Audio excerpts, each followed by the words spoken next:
Good morning, folks. Welcome to the stream. We're gonna finish this up, part two to the Kirin. Um, if you're in the chat, pull one up.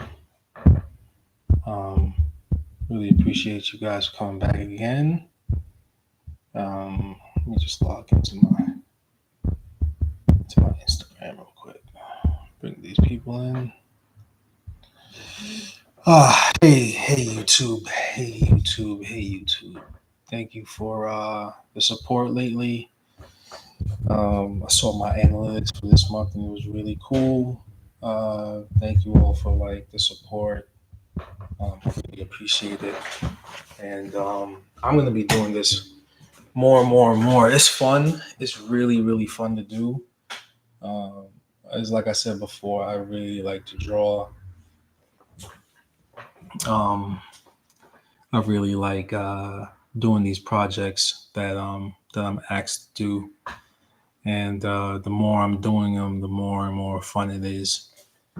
Um, yeah, yeah. So thank you for whoever's in here. Hit the like button, subscribe, tell your friends, tell your family. You know what I mean? More fun in the future. I'm already seeing some stuff that I messed up on. I think the head is too small for this Karen, so I'm gonna enlarge it probably by 5%. You know, um, uh, yeah. I'm gonna enlarge it. I'm looking at it right now. It looks a little too small. The head. The flames look good. Wait, what just happened? The flames look okay. Um, flames look okay. The body's composed well. I just think the head is a little too small. So what I'm gonna do, I'm gonna have to resize it a little bit. You know, um, this feature is probably one of the craziest features that I think I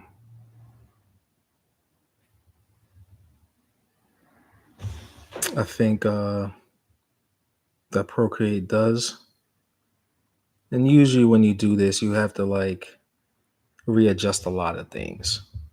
You gotta readjust it. So, not a lot, but just a few little things. Um, but it's it comes with it. And I think by doing what I'm about to do right now makes it a little bit better. I remember one time when I was at Skull and Sword and I had to do this tiger thing half sleeve, and I guess I just kept getting the head wrong. And I kept asking Grime, Grime, what do you think? He's like, make it bigger, make it bigger, make it bigger. And it just totally made sense, just totally made sense. It's like tigers compared to their body, their head is really small. It's like head is small. But when you transfer that look to the body of a human being, it just kind of doesn't work. So you kind of have to with certain things, you have to accentuate it. You have to make it a little bit more dynamic to make it stronger. So sometimes when you're drawing somebody's hands, you have to make the hands slightly bigger on paper. It looks wonky, but when you transfer it to skin, it just changes it, right? This is how the hands are just so detailed, orientated, just detailed itself. Sometimes the head of certain creatures, it just looks better, bigger on the body than it does in real life. It's okay for real life, but when it comes to the actual subject matter, um it kind of has to get a little bit has to be a little bit bigger. So, and I was beating myself up. I was like, yeah, he's right. Every time I made it bigger, I was like, yeah, he's right. And then I think he's like, then Grom was like, yeah, all right, it looks good. I like that. That's good. It's I miss shit like that. Um Wait, say an assist? What's the assist? Is the assist the? Oh, okay. Oh, that's right. I was gonna. Okay, so now.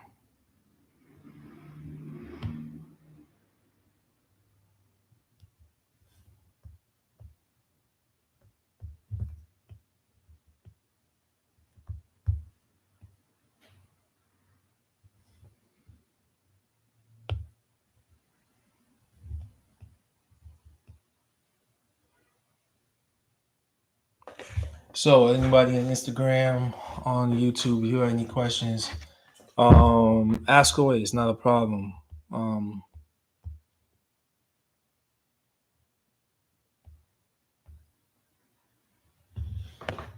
it's not a problem to ask questions, folks.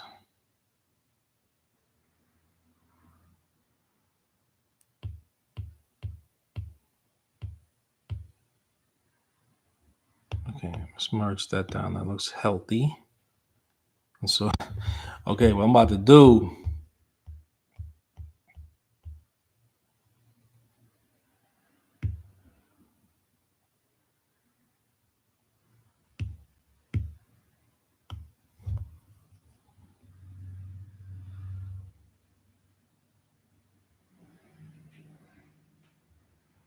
Do a slight surgery right here. Take out the whole head.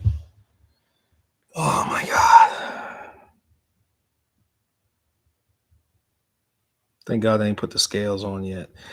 See, this is why I do the. Like this is why certain steps certain things go in order. Because if you ever mess up, you could just erase. But the head here is a little too small. Um, hey, sometimes you just got to do it. Bite. Pull the trigger. Come on, do it. Do it, you pansy.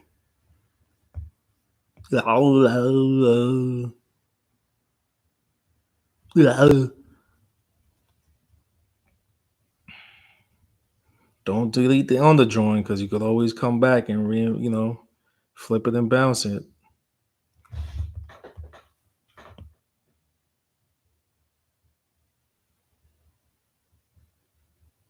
hmm So this stream will most likely take up. I take out these horns, right? If I take out these horns, it'll be okay. The horns gotta go too.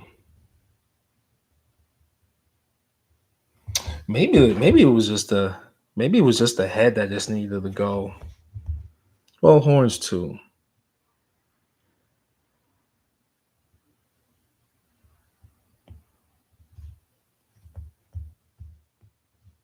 I just saw this video. It was at nighttime, and it's got to be Alaska. It's got to be Alaska, and it looked like it might have been just before the mating season, right? But it might have been like must have been recent. But it's this guy, and he's like, it's like two pickup trucks parked, and it's these two moose. Okay, mooses are bigger than pickup trucks. Holy moly, guacamole! Uh, did I just say holy moly guacamole? I blame Nori. I blame Nori from Drink Champs. Got me saying that. I rarely watch it. I can't watch people get drunk.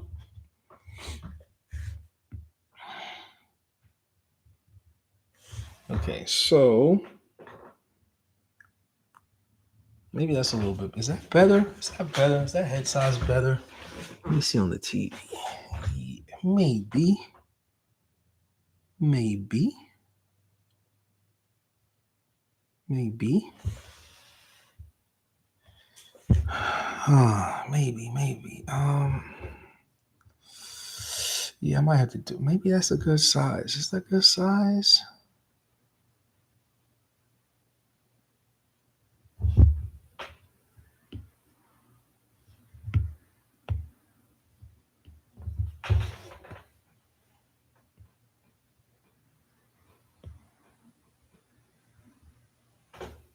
Yeah, there we go.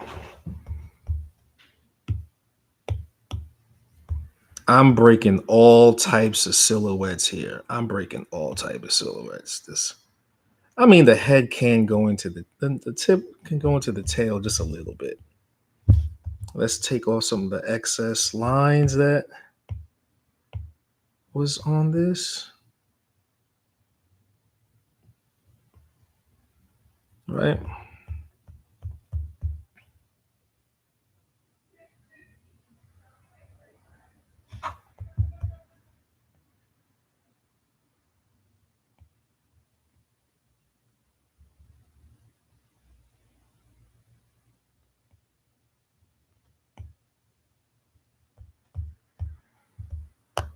right. Okay, now this is the careful mechanics right here, right? Because what I did was, what I did was, I'm gonna have to redo some of. No, I could still use this the hair that's back here and just lap it over, and then you know. Okay. I really gotta fix too much. Amazing. Master how to learn your body flow. Master how to learn body flow. How to learn body flow? What brush are you using, Michelle? All right. I hope y'all still here. I'm just seeing these questions. All right. People on YouTube, I'm being asked some hidden questions. I'm being asked some hidden questions, and I'm also asking some public questions. All right. What brush am I using? What do you mean? What brush? Which brush? The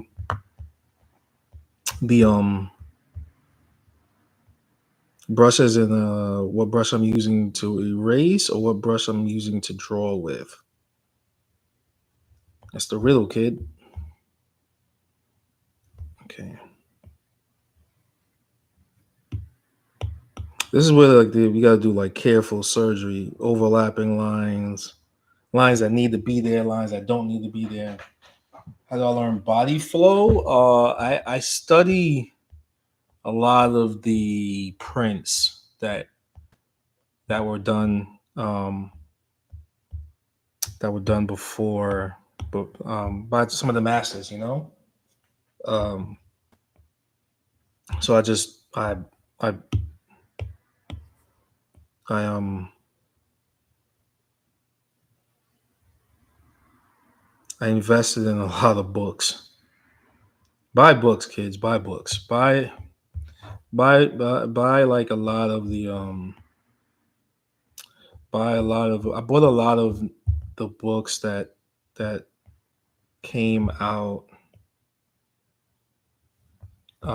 at a certain time. Look, I spent a lot of money on books. When people were buying clothes and all this other stuff, jewelry, um, I was buying books. You know what I mean? So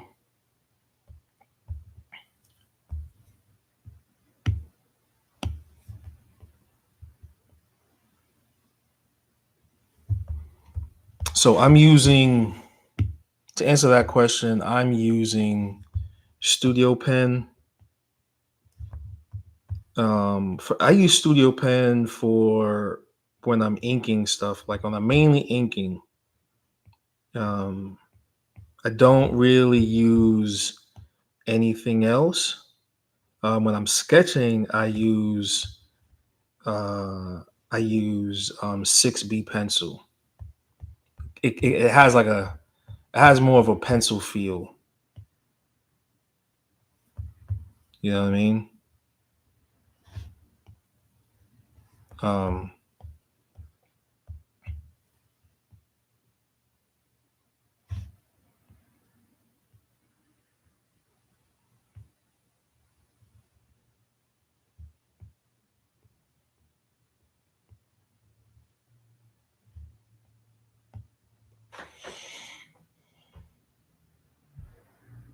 The books. um, you know what? If you want to know what books I got, you gotta DM me, uh, DM me real quick. But DM me, and then I can give you some of the names. I bought a lot of books. You rather you spend like about get ready to spend like about 30. Get ready to spend like 30, maybe 40,000 on books. I bought a lot of books over the time because when I moved, well, when I was living in New York, I had better access to a lot of Asian culture, more than California. Um, well, yeah, more than California. Um,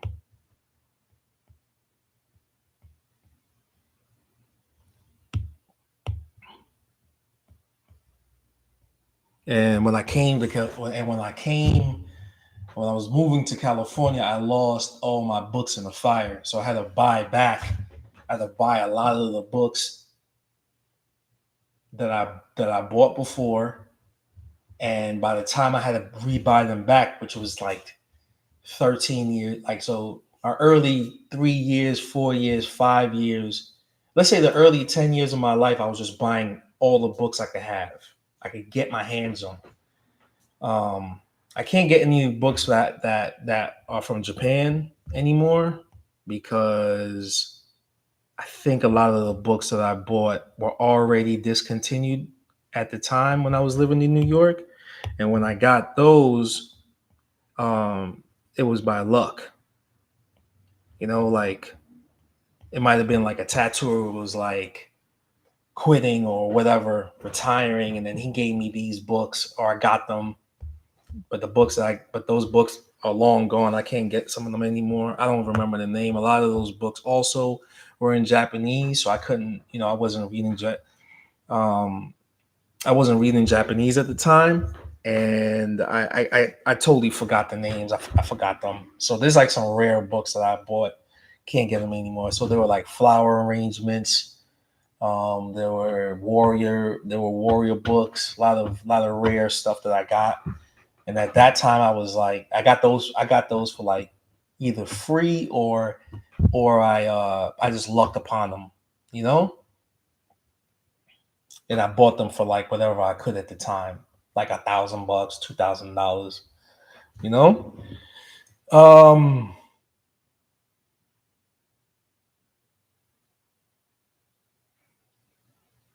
So yeah.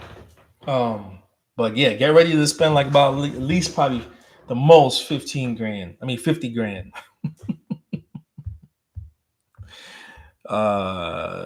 Yeah. Um. Let's finish cooking. All right. So now,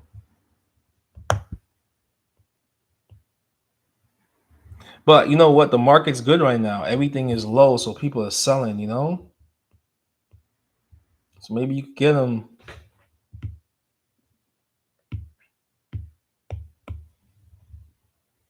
Maybe you could get them way cheaper. The market's low. Like people are selling.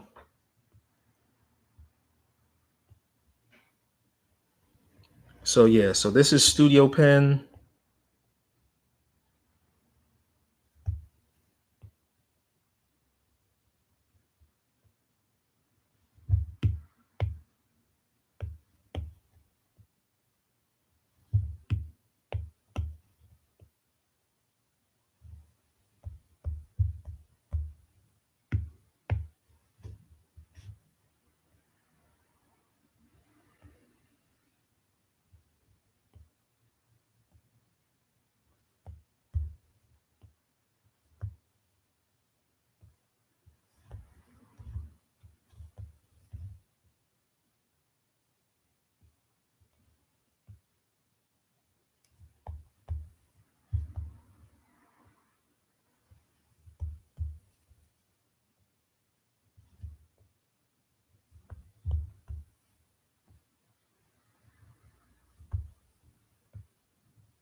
Oh well, I mean, and I don't know how to really. It's hard to explain like flow. Like it comes from understanding the body, tattooing enough where um tattooing enough where you're gonna understand like certain points of the body that things can work. To really. I'm really. I think that earlier question was. It was. I kind of understand what you're saying, like, but a lot of like to compose. All right, you're saying how to compose something like this, right? And to compose like how to how to compose something like this. This came from a print. This came from a painting, and looking at like how to.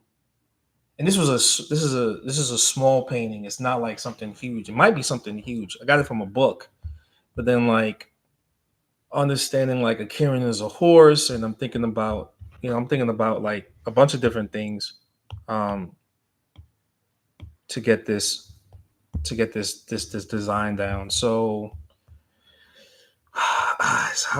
it's really hard to explain composing something. I work from thumbnails.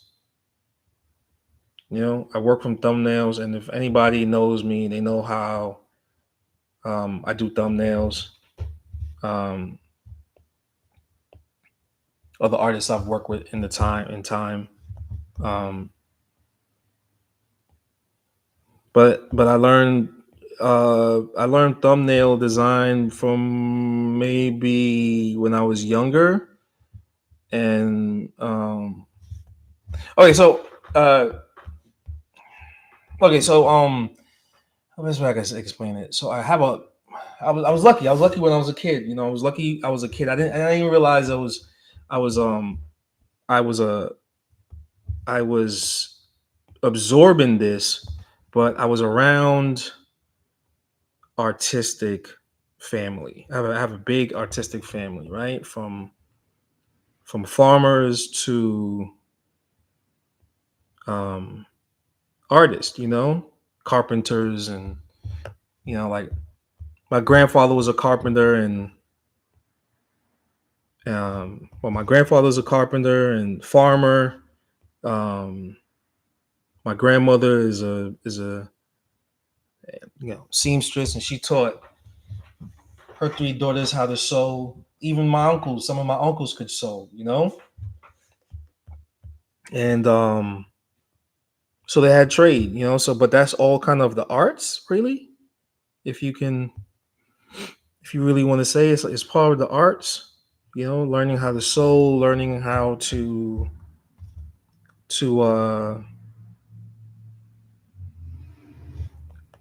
um to draw. Like I learned that from my uncle. He was one of the one. He inspired. He lit that flame under me to draw, and that was it. And so like just watching him and absorbing him and my aunt. My aunt can, and then my mom can sew. My mom can sew dope. My mom is really good. I wish my mom, you know, understood like the gift that she had, but she got into religion and it just hindered that gift. Yeah, I ain't gonna go into that, but yeah, you know, um,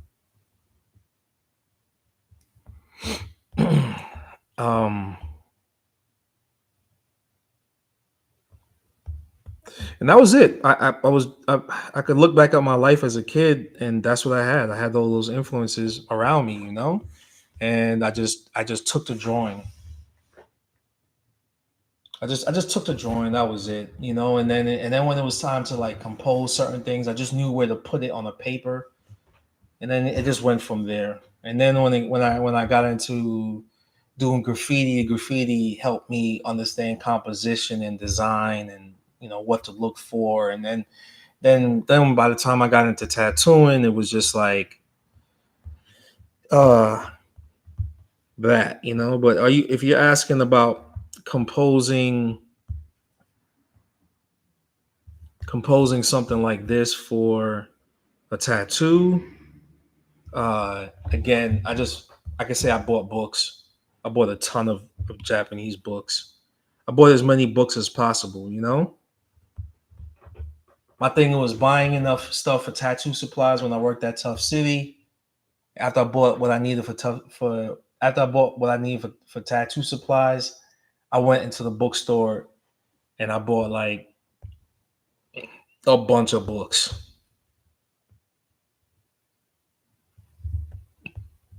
I bought a bunch of books, yo. I spent like $500, and this was back in like 2000 and 2001. You know, that's 2001. That's a lot of years. That's a lot of years. You know, um, are those books still around? Maybe there's some books that's still around, but that's about it. That's the skinny. I could tell you. That's as much as I could really tell you. You're gonna be spending a lot of money on books. I mean, you might be able to find a lot of stuff online, but there's nothing like going to the bookstore and then and finding finding something that's gonna like finding something that's gonna like, you know, maybe somebody hasn't done yet. They haven't had the chance to do it yet. And then you do your own tattoo artistic twist. And also, you know, I learned composition from I don't like that. I don't like that pinch. I'm not gonna do the pinch. You know what helped me too? Doing tattoo flash. Go buy the JD Crow flash book. You know, get old school a little bit, you know? Invest in books like that. Sorry, that's the best thing I could say. JD Crow, official tattoo brand. Um, you wanna like understand like you want to understand like the basics of a good tattoo design. JD Crow official tattoo brand books. Those were really good. Um,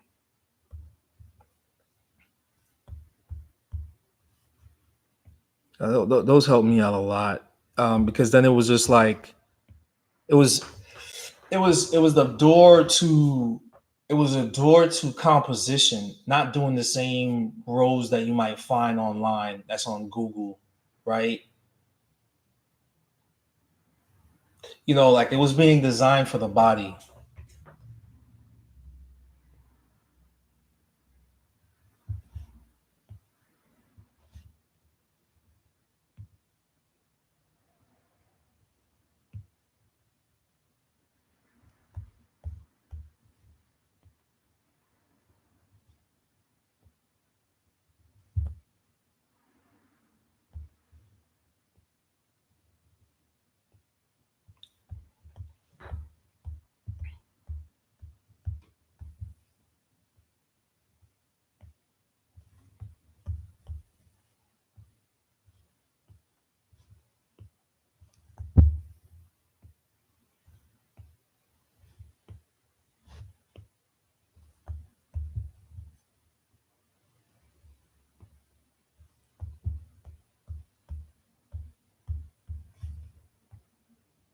Cherry Creek Flash. Cherry Creek Flash. That stuff was great.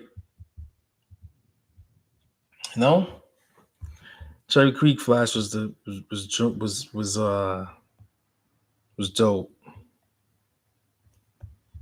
Um, Now I'm only talking this because I started at a street shop, right? All right, and I know this might be a disconnect for newer tattooers, right? That didn't get to work at a street shop, But guess what? Those books, right, are being published by those people that own those books. What time you on there, bro? What time you on there, bro? Do you draw in your evenings? I'm in the UK. It's 11:01 here in California.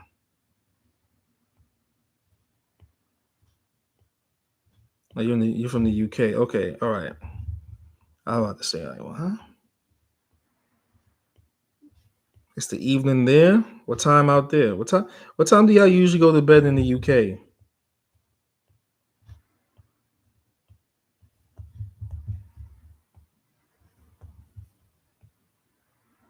Fish and chips and a lot. I draw in the morning time and I draw in the evening sometimes. I was supposed to draw last night, but I didn't have an Ethernet cable for my computer. I left it here at my studio. 7:01 there. Okay, all right.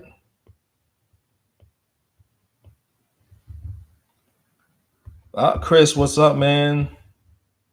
Yeah, dude, I was looking at that website.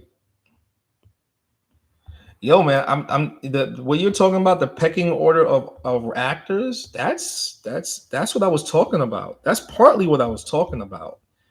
Like the lower tier actors are gonna get hit first. You're gonna start seeing them panicking, right? The ones that just maybe just got put on to they ain't making money like that yet, but they will. You know, I'm about to start drawing after tattooing all day, dude. That's how it is, man.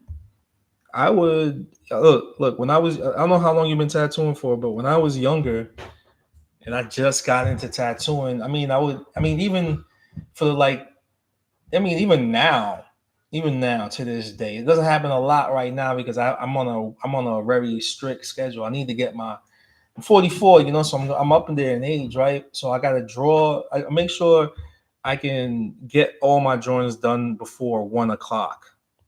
2 o'clock is when I'm pushing it. But the other night, man, I was up until 4 in the morning. Yeah, there you go. Don't worry, man. Yeah, you been drawing. I was up. I was up. I was up until I was commissioned to do this design for this company, and I was up until 4 o'clock in the morning trying to get it right. That's it's a lot of hours, and I was working on the design throughout the whole day, dude, whole day. So my wife looking at me like, huh, like, what time do I start tattooing in the daytime? I start tattooing probably around 10 o'clock. I'll tattoo around 10. Finish at 1 or 2. Um,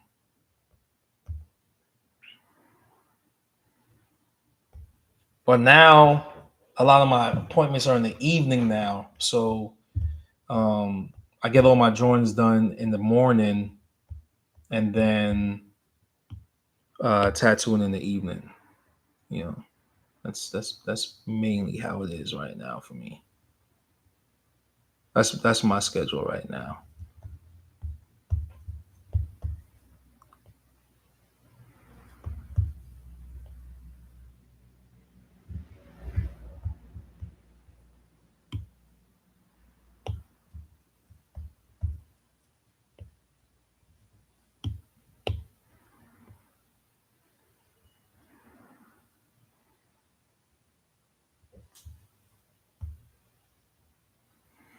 So you do about 4 hours at a time for a drawing. Yeah, for each thing, like for tattooing, I give somebody about 2 to 3 hours. Um, and when I'm doing a drawing like this, it's about the same thing.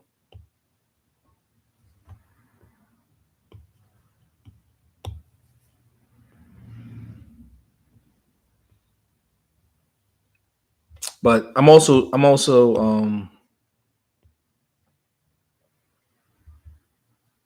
I'm also streaming on YouTube. So if you came into this late, tattoo. I tattoo for like about I tattoo for about, yeah, 2 to 3 hours.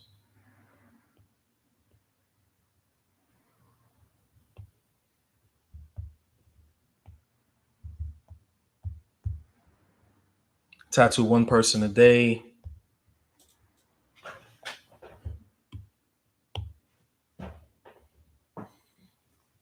How is this on YouTube?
How do you how you do a bodysuit with such short sits?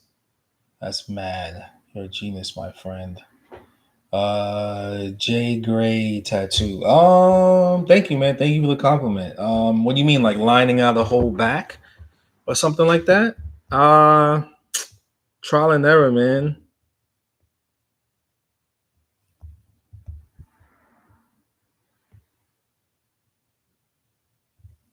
You know what helped me? I'll tell you this. I'll tell you.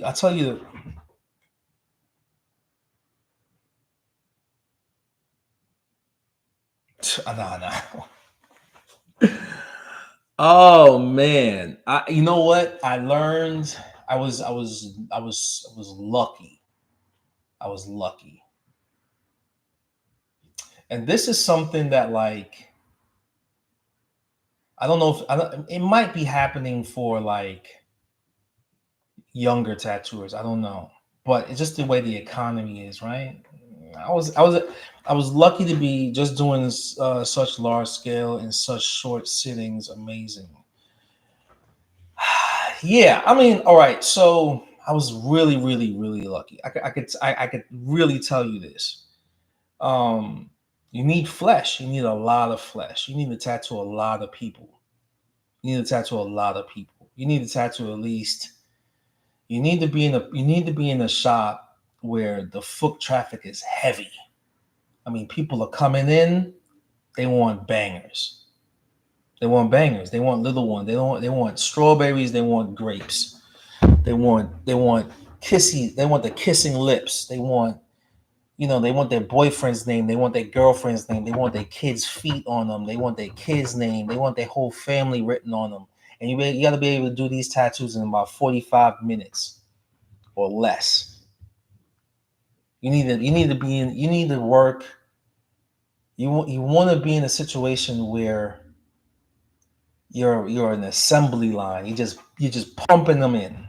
Fuck trying to do all that fancy black and gray. Stop trying to do all that new school. Don't worry about doing none of that. You want to get nitty gritty. You want to be able to just be like, you know what? I want to tattoo 15 people today. I want to tattoo 20. I want to tattoo 25 people today. You don't. You just want to. You want to be in a situation where you're in the meat grinder. You get what I'm saying? You want to be in the meat grinder. You don't want to be around a bunch of pansies. You know what I'm saying? You want to be in the grit. You want to be in that. You want to be in it. You want to be. You have to be in that type of situation, and it builds up this. It gives you speed. It gives you speed. As soon as you see the needle hit the skin, the ink is just going, it's flowing in. That means it means the machine is at 10 volts.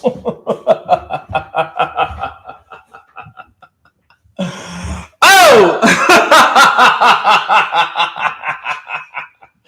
I'm sorry, that's the evil laugh. You're giving them pain and you're collecting your ends at the end. You want to be in a situation where you're just, you know what I mean? You have to be in a street shop. There can't be any shops around. You can't have a shop another mile away. You can't be in a watered down situation. I wasn't in a watered down situation. Tough City was the only shop in the Bronx at the time. I mean, there was Champion. Champion was, but so there was probably in the Bronx, there was probably like 4 different shops, but they were far in between. Now it's like a bunch of shops. It's watered down, so you're not gonna get heavy foot traffic like that because there's so many. If you give the people options, then that's it. But we're at a time where there was not a lot of options. There wasn't a lot of options, you know? It's about to go back to that. It's about to go back to that. About for like 20 years. You're gonna see shops closing down. You're gonna see shops closing down. You're gonna see it because the world is in a weird recession right now. You know what I mean? And guess what? There's some old school dudes that's not old yet. They got mortgages.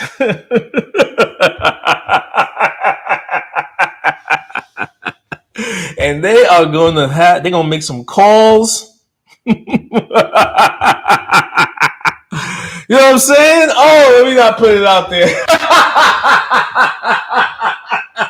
Calls about to be made. Oh my God. You about to see some, and you gonna hear some, oh. let me not say nothing. Oh my God. Let me not say nothing. Oh my God. Don't let me not say. I'm stopping. I ain't snitching. Holy.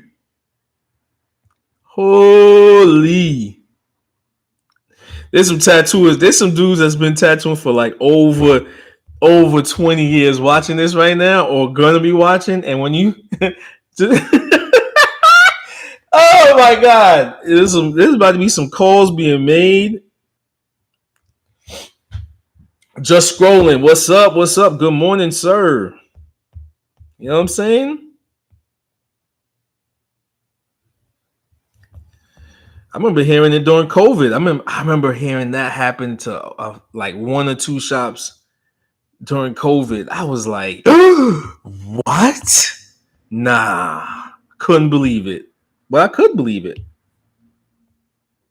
Tattooing. Like there's a lot of people coming into tattooing, and they have a very naive look at it. But it's not like this tattooing is not like this is not a industry of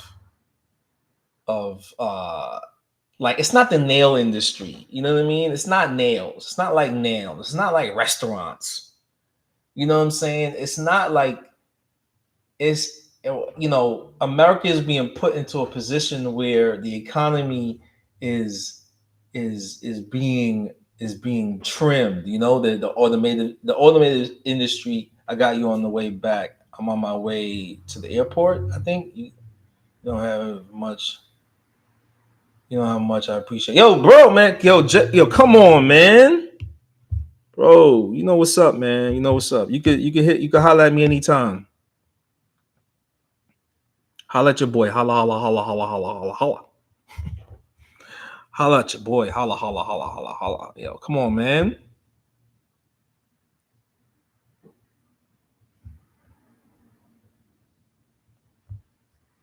Oh, man.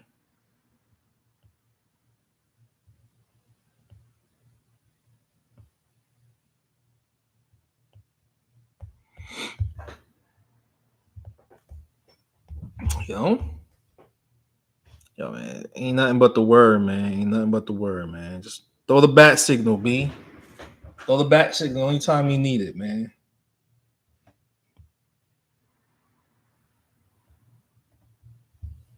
Yeah, so yeah, tattooing is not like what you think. It's not like, oh, because guess what? It's you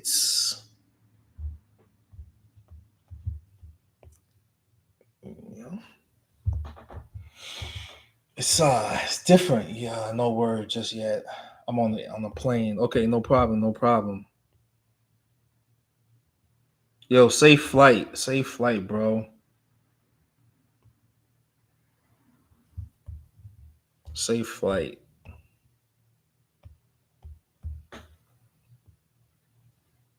safe flight, my good man. Just enjoy yourself, kick back, relax. You know what I'm saying?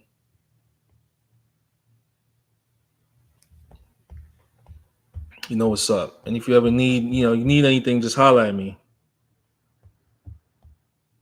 I don't like this back. I think I got. Let me put some muscle. Let me put some muscle on this.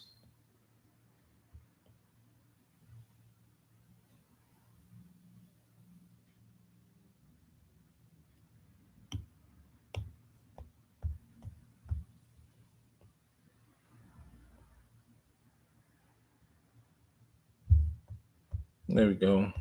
That's better. Okay.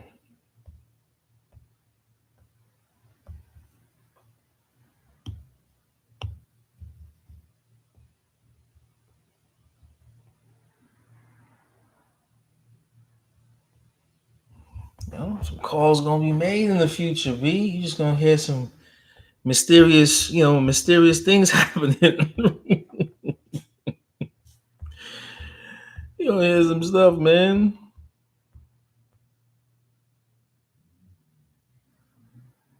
Trust me, there's people that keep count. Oh, this person opened up a shop. Hmm.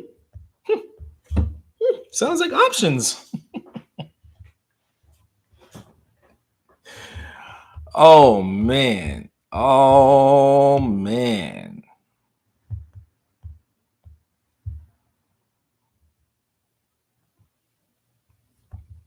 But yeah, so you gotta be in a very you need speed. This thing is about speed. It's about speed and efficiency, and that's it.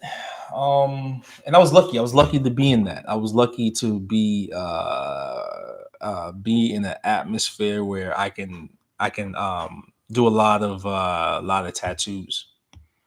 Um, an ample amount of tattoos daily. And when it was time,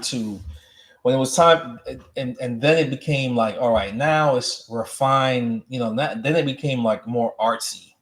I got the artist bug. The artist bug kicked in. Next thing you know, I'm just like, yeah, I want to do tattoos like what they're doing at the Lou family or Mick.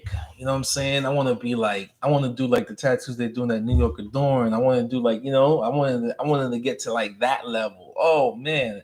And then I met like Adrian Lee and I met like Grime at the time. And like these dudes are doing just these artistic, like they're just doing these like the type of work where, it's of a different caliber, and and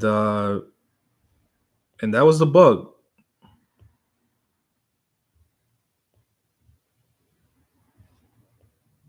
And then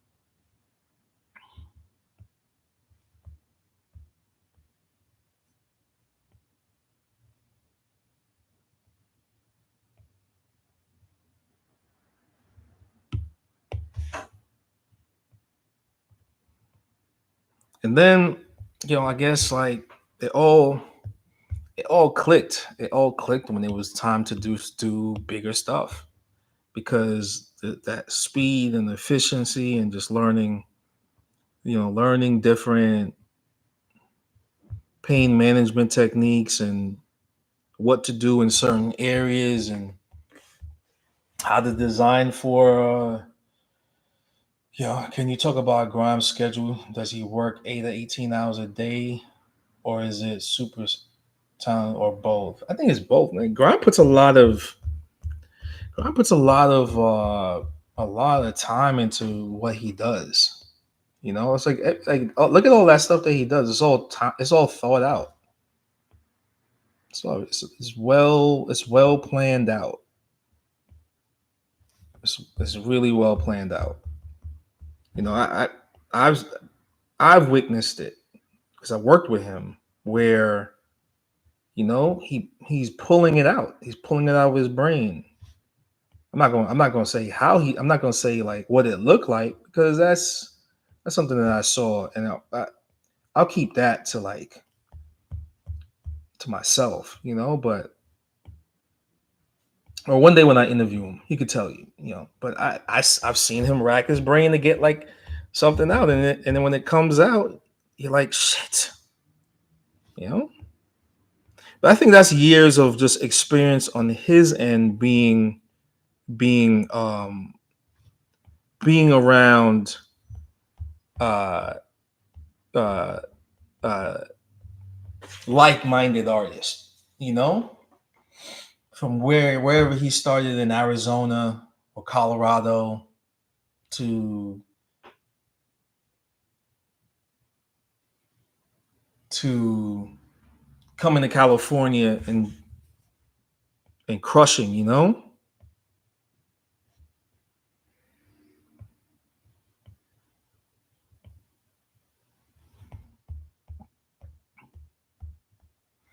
and then inspired all of us that worked with him. I was, dude. Trust me, man. Trust me. I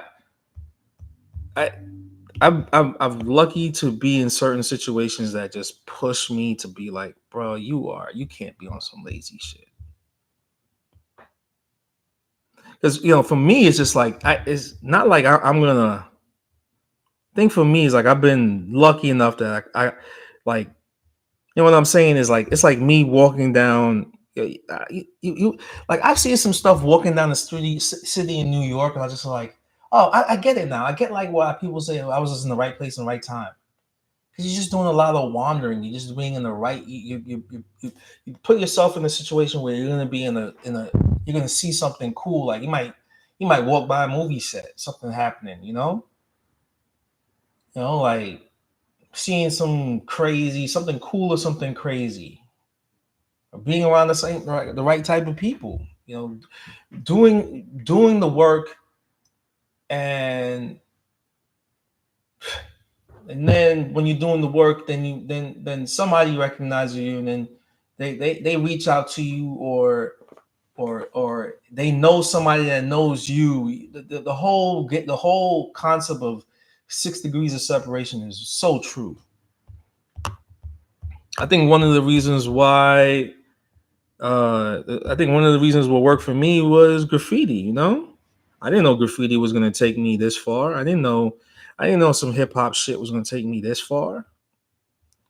Shout out to hip hop, yo. 50 years of hip hop. Shout out to 50 years of hip hop, yo. And happy birthday to the Wu-Tang Clan for turning 30 years old. I think Wu-Tang Clan is older than 30 years old, but shout out to that first album, and I didn't know that making the decision to do graffiti was gonna take me this far. Hey, shit. Learning how to read it. But yeah, back to like Grime and Skull and Sword, and it's dope. All those things that I picked up there, I haven't forgotten it. Like like what we were saying. Like I said it before in in a I've said it before in one of my lives where like this is it. Two people up in here, hit the like, hit the like, hit the like. Whereas like this is it. Here's one thing that used to always happen every day when Grime was at the shop and we were all tattooing, right? But you had to come to the shop with your art, with your drawing that you were gonna do that day. This is what I'm gonna do now, and this is what I'm gonna do later on. So if you do say you do two tattoos or three tattoos, you have to have those drawings out. You have to have them done, and then everybody's sitting at the table, and then they critique it. It's kind of like college. It's kind of like college where you have to write, and the class kind of breaks down the concept. You know, you don't just whatever. You know, and that was like, and that is like that's dope because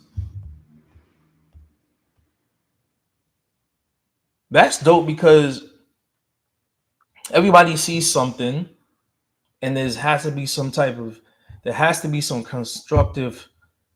There's a type of constructive criticism that only benefits everybody in the room. It doesn't just benefit you. It benefits, and you can't lie.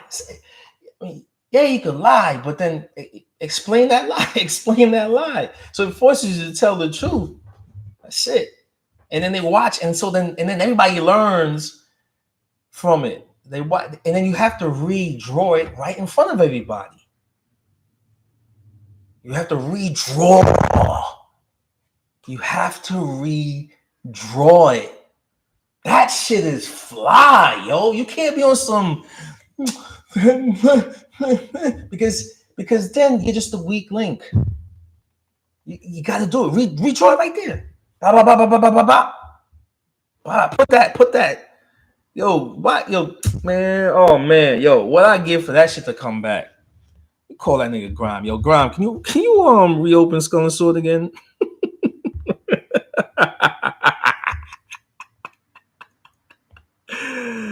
Oh my god. Oh my god, that shit was crazy. Do you understand what that's like? To just be like, you got Grime sitting. So if I'm sitting at the table, when you walk to the table, there's a table, right? The table's like this, and it's a dope ass white table too, right? Right? I think it's even the concept of this, the white table. I used to call, that's all I used to call it the white table. You know what I mean? It's the white table, and you walk over to the white table, right? You walk over to the white table, and this is for all artists. They'll share this and tell your friends to come into this shit because I'm gonna tell you some real nerve wracking shit for me. But I couldn't be on some nervous shit. I couldn't be like on some flustered. Yo, I don't feel comfortable. Yo, my stomach is hurting me. I don't want to draw right now. You can't use those. You can't use no excuses to draw in front of your peers, the dudes that work with you. You can't. Can't be on some, yo, I don't have my shit. I'm sorry, I was out partying. You know, because then this nigga Grimes looking at you like, nigga, I got you over here. What? Oh my God. So you gotta have your drawings ready.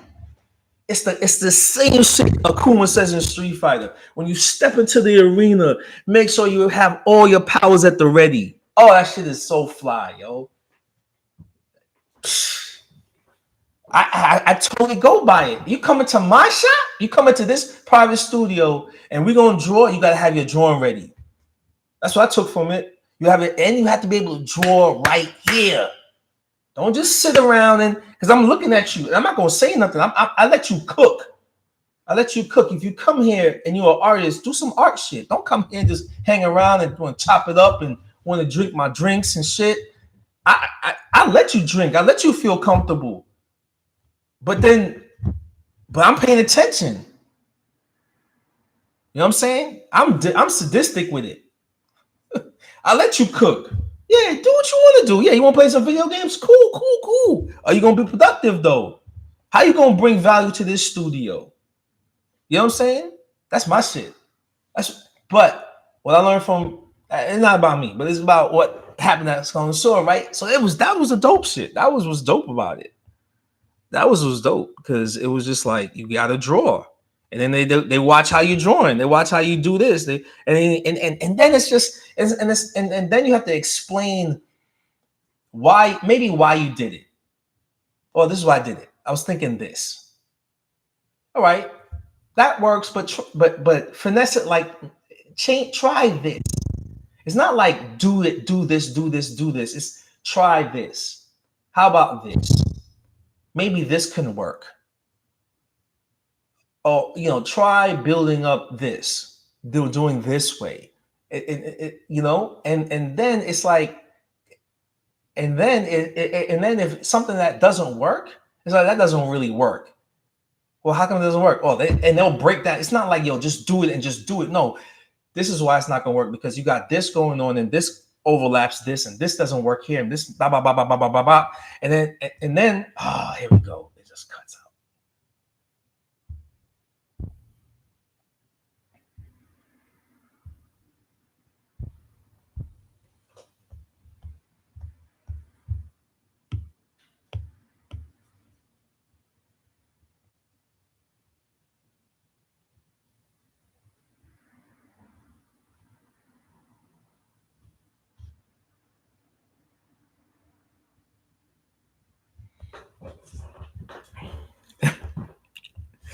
So my so oh man, sorry about that, folks. That wasn't me. That was not me. That was Instagram killing my time.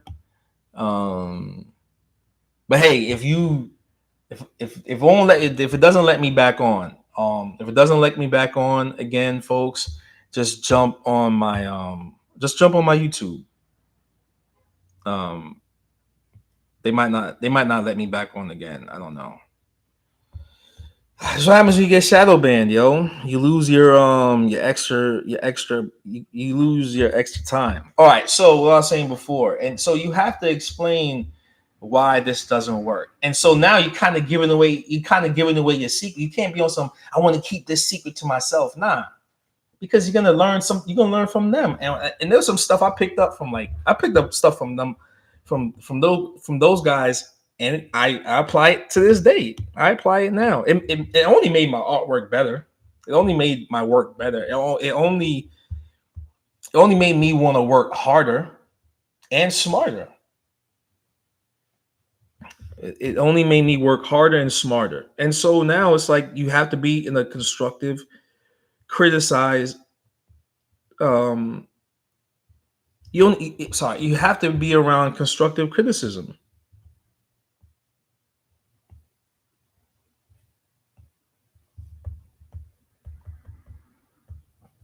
You have to be around constructive criticism, man.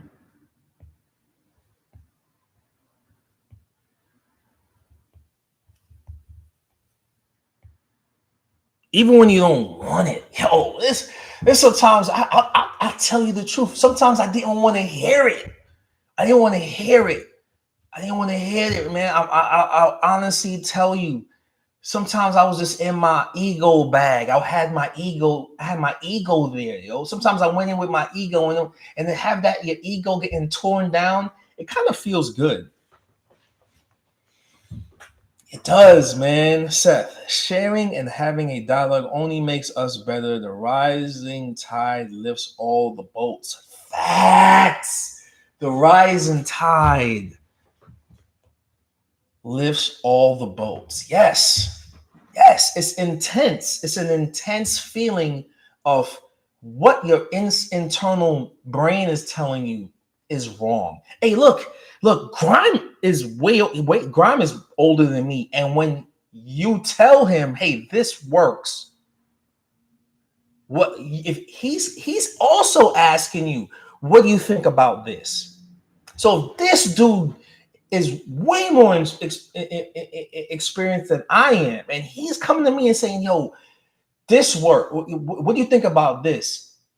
He's coming in a humble state of mind. He's like, yo, what do you see what would you do?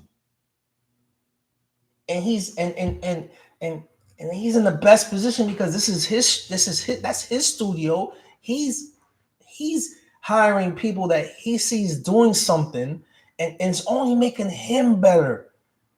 You know what I mean? So he's like, I'm on some, he's saying, I want to get better.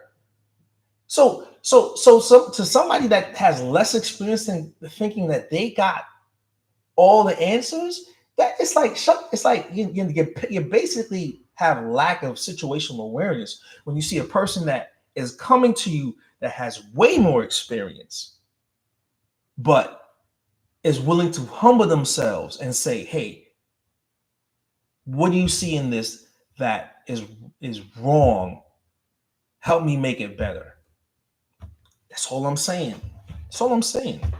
It's so dope. Hi, Andre. May I ask who is the tattooer you are learning the most from? Who am I learning the most from? It's still Grime. It's still Grime. It's still Henry. You know, you know what I'm learning? I'm learning from my boy Anderson Luna. It's this. It's Anderson Luna. Same thing. Um, yeah. Some of the this dude Maui. I like his stuff. He does like photorealism. This Omori, West Holland. Yeah. I mean, my boy, Chris Brand. I like Chris Brand stuff. Maybe another one of my teachers. You know, low key. Regino Gonzalez works in New York. Um, yeah, yeah. It's never you're never gonna stop learning. That's another thing too.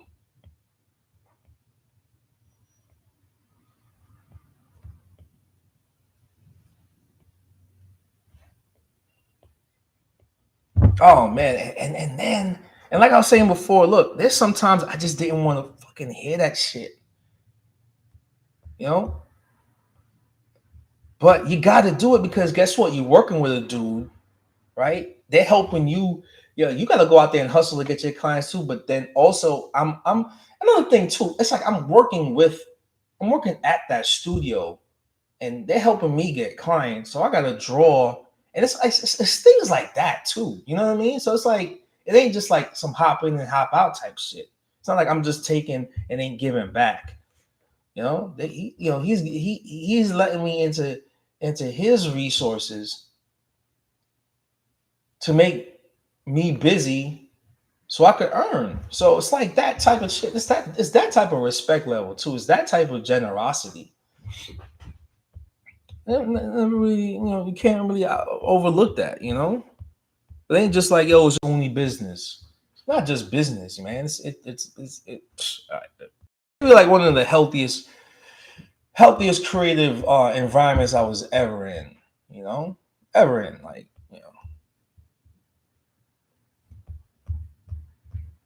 um,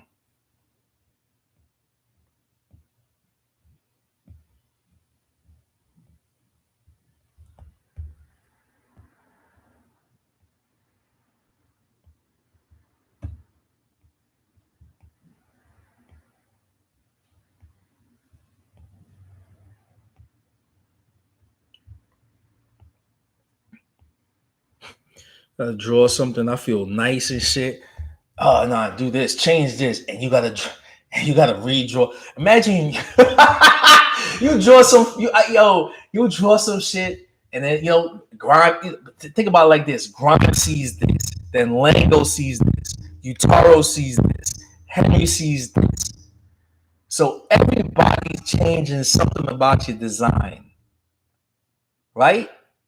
They take a little piece of tracing paper, didn't have the iPads yet, had the drawing. You know what I'm saying? Had it on paper, had it on paper.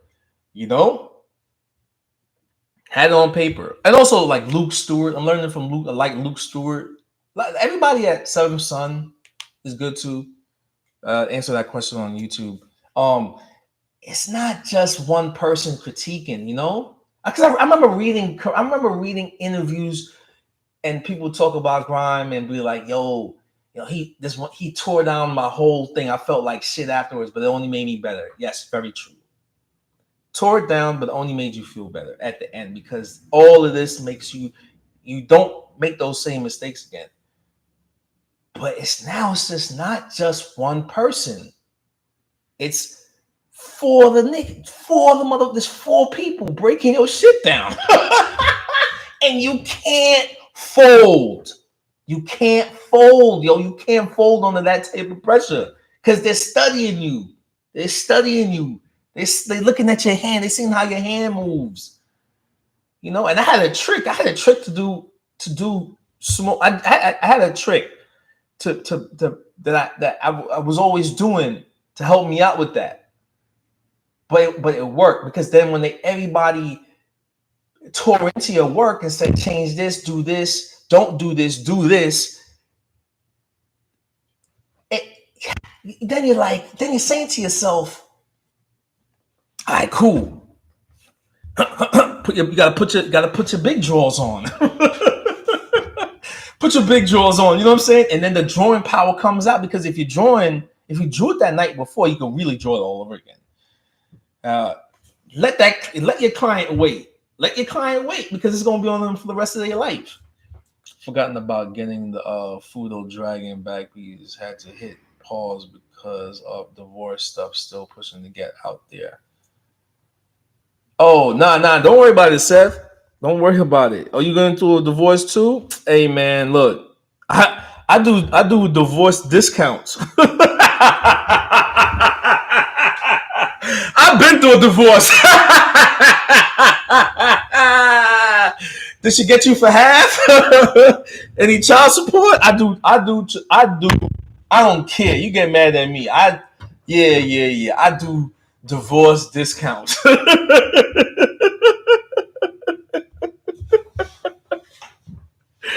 Oh my God. Bring the paperwork showing that you're going to get a divorce. You know what I'm saying? I do the calculations, and you get you get a tattoo divorce discount. I want to hear about all. It has to be all the mental anguish has to be stated. All right, you're the good lawyer. All right, good. Oh my God, let me stop. Oh man. Oh.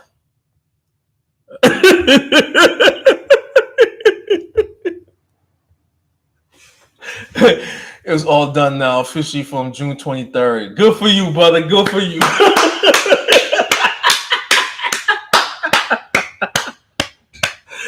Oh shit. Excuse my language. Excuse my French. What's that? She's a complete narcissist.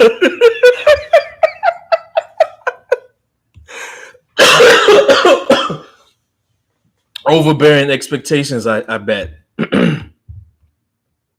Wait. Seth, where you live? Where do you live at again?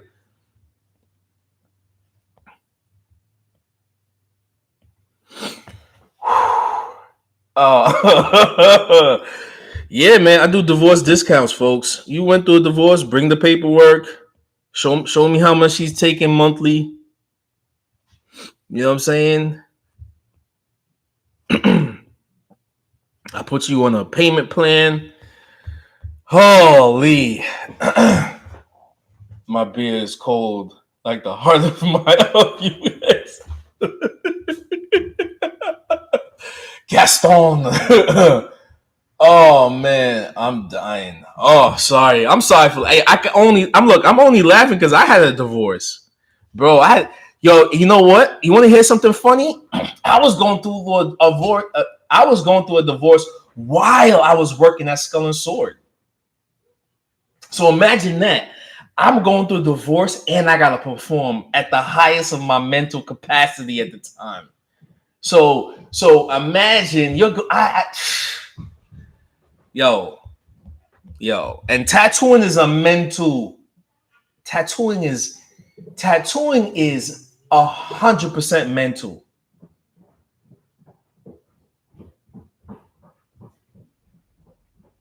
with my 9-year-old daughter. I drive up every other weekend to see her. It ain't over yet. Don't get a girlfriend. Don't let her know you ever get a girlfriend. Trust me, it'll get worse.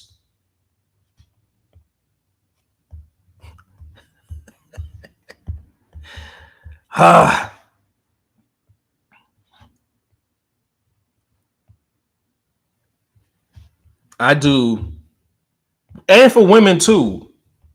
I do divorce for women too. You know, if he wanted a divorce, oh fuck.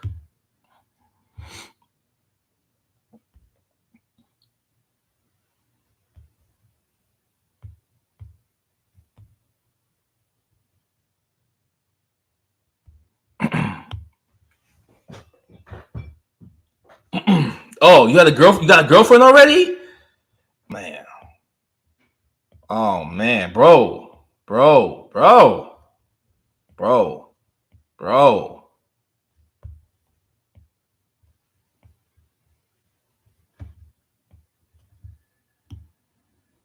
Mm. We will talk more on the day soon. LOL. I'll be in touch. Yo, Seth. Oh man. Yeah, man. We'll talk. We'll talk. I can hear his voice saying, I can hear, I know you're thinking it when I typed it, but I can hear your voice in my head. Real talk.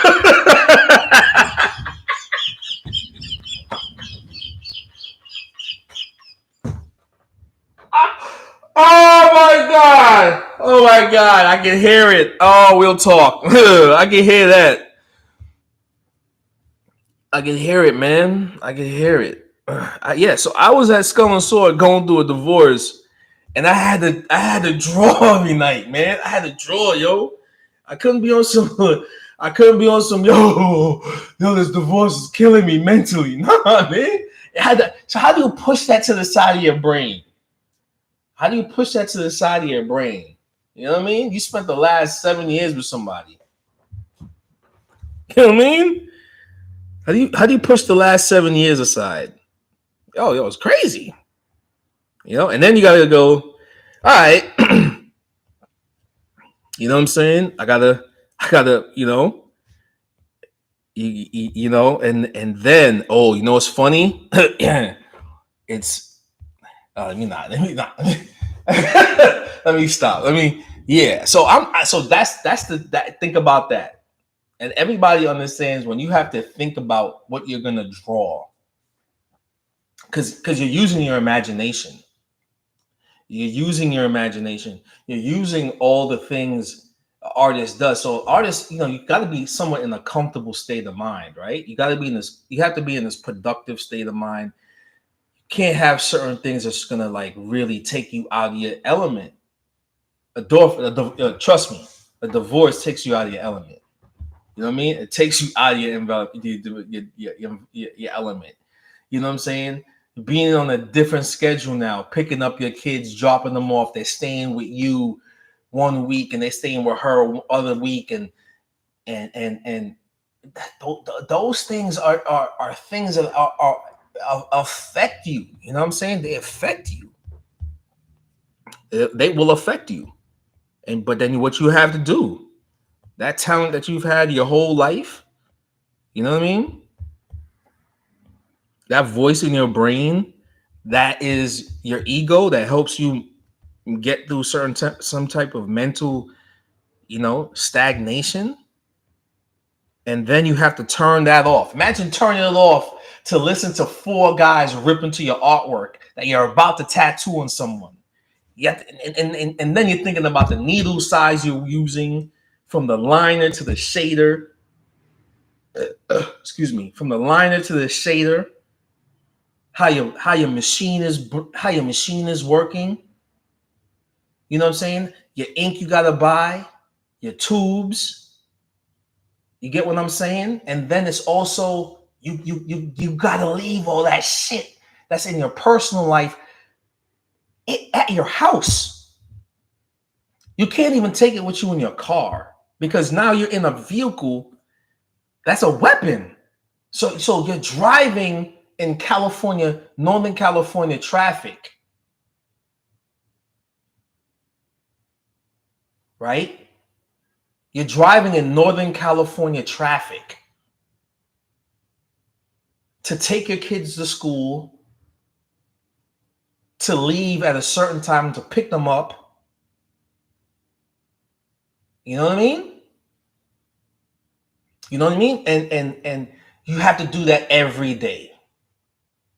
And you have to have a smile on your face when you see your kids. And you have to be you gotta be like happy to see them because you're raising a mind that's gonna go into the world one day on their own. I mean, that's just my life. You know what I mean? And then you gotta draw. then you gotta make sure that they eat dinner every night. That's this is my schedule. Put them to bed and draw for your 1 to 2 clients and do it every day. You do it every day. You're doing that every day. You're doing that every day. You're doing it every day. And then you might get a girlfriend. You know what I'm saying? And then your ex-wife is flipping out. There's a new reason for her to be upset. Then you see your kids less.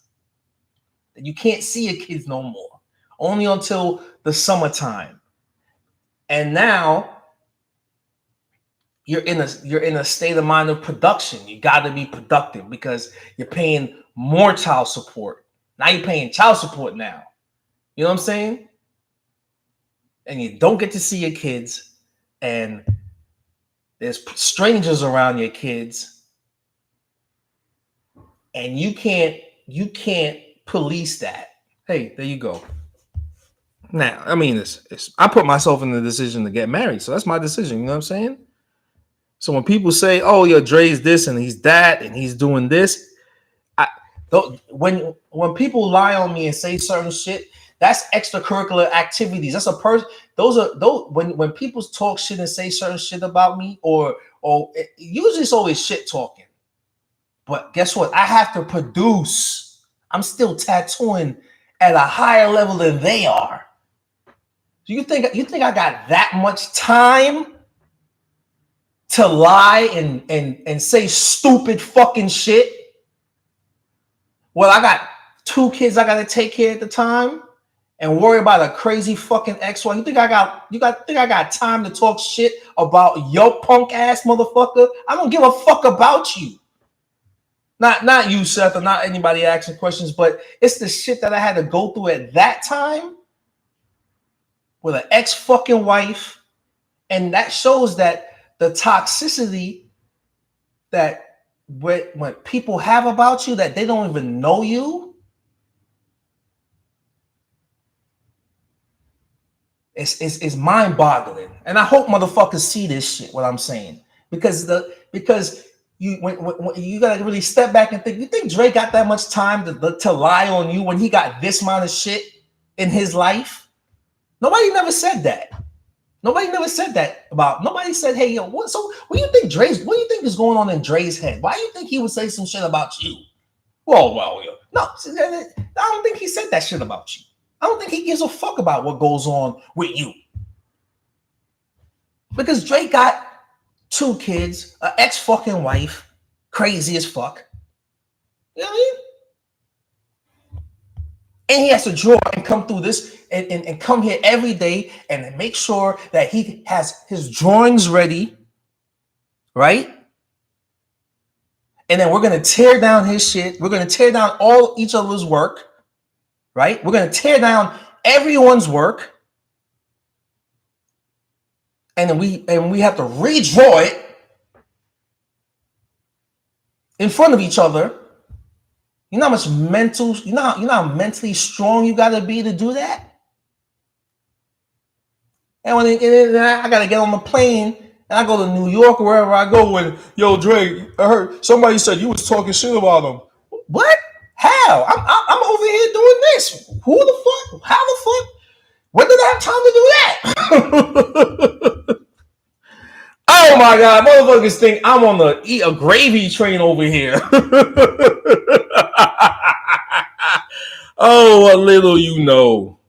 What little you know. Oh my god.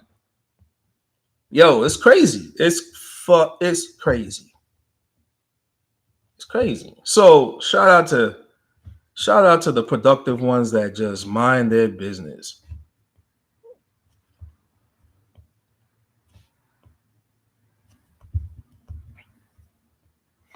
I haven't met you in person yet. However, based off of your current speech, I think you have the other half of mine. Oh, I'm screenshotting that.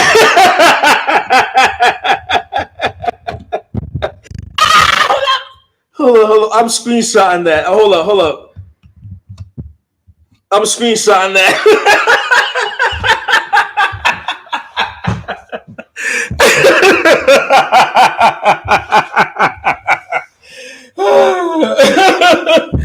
Oh my god, man. Yo, Seth, I'm telling you, bro, it's crazy. It is crazy. So, oh man, you know what? This is my therapist told me to do this.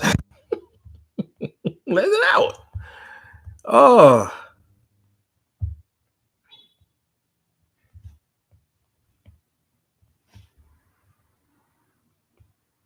yo, I've just had some audacity come my way because all I want to do is just do back pieces and the shit you gotta go through to do this shit. Well, a motherfucker don't like you from 6,000 miles away. What?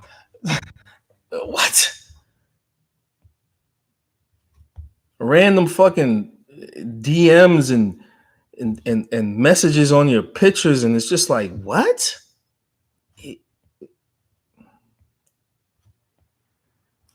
I think this person has way too much time on their hands. You seem like a single person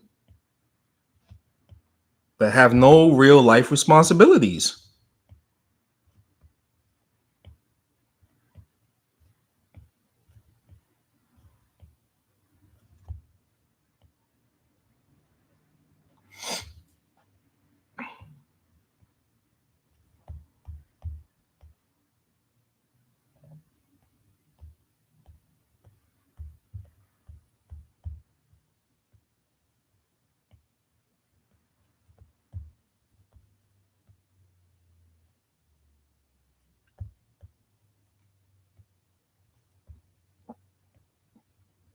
Oh, he's stealing my style. What?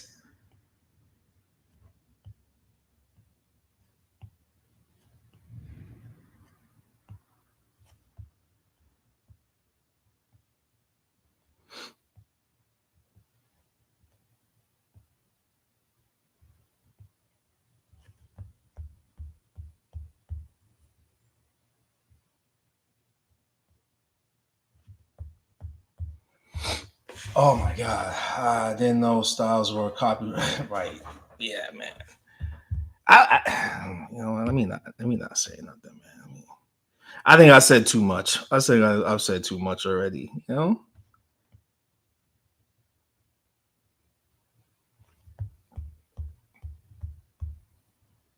I think I said too much. I think I said too much already.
Fucking wild.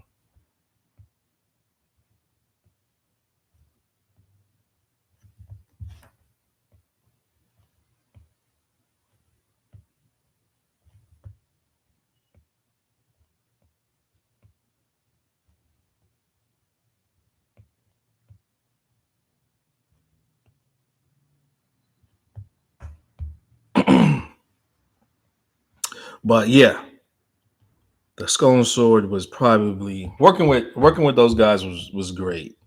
Great, you know. But yeah,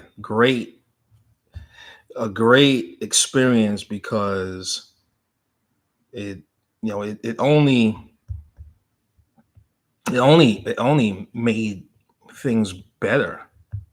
It only makes you better when you're in a situation where your peers are coming with the same type of productive energy you are. Every time I hop on the stream, my bank account starts sweating.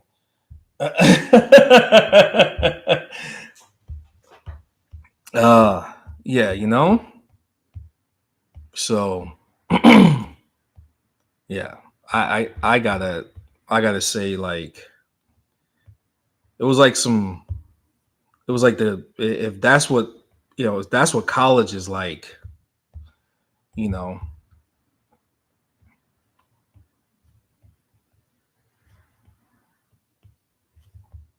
that was the closest thing I say, to college, um where you're pushed. Got my biopsy results this morning. Really? Everything okay, dude? Gavin, everything all right?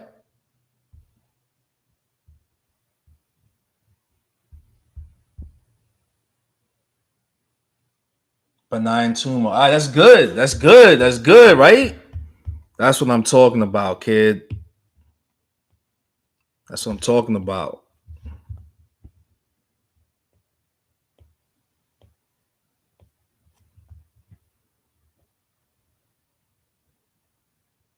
Super happy for you.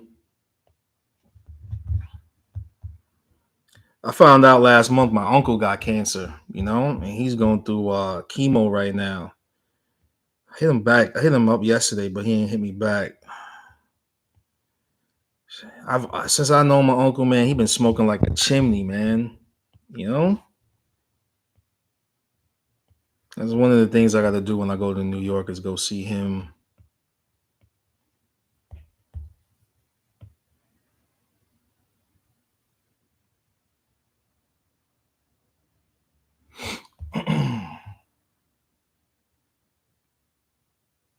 I'll be out there September. I'll be out there in September.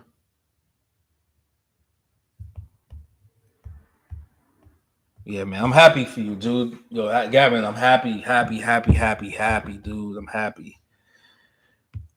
Cancer, no joke. Okay, so just about the body is done. Everything is done on this thing. Let's do some scale cutbacks.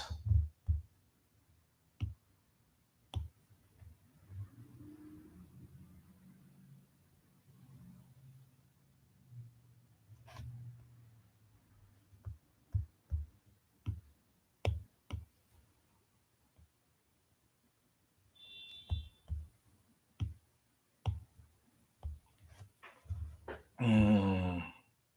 I'll quit smoking last year after my first session with you. Kind of worked out because I had been trying to quit for years. I worked at an amazing artist in Massford. It was really hard, but incredibly helpful. Changed my career, made me so much better. It was so challenging, but I would not be where I am without experience. Yeah, man, I'll be sending you some bread to lock in on the date. No problem, Gavin. Take you care. Yeah, I mean, yo, dude. Seth, to that is what steel sharpens steel.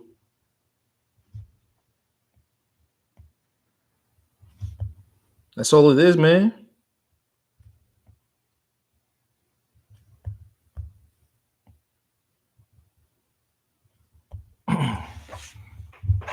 She'll sharpen steel. That's all it is, man. You know?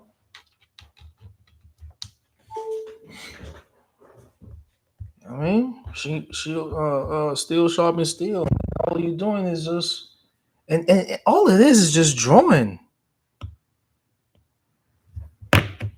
All you're doing is just drawing. All you're doing is just drawing what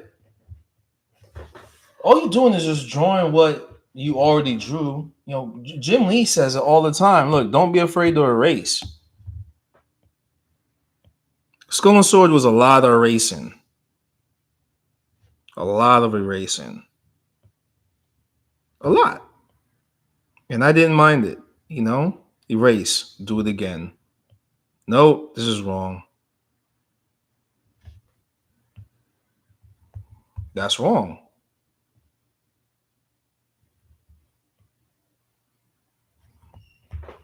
I'll be drawing.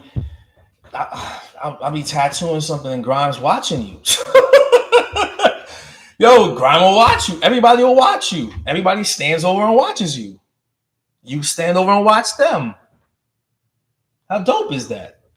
It's learning, right? It's the only way to learn. Tattooing is not just drawing and being stagnant and sitting there, right? You know, tattooing is not just we go to work and we no. You know, I'm gonna watch your ass.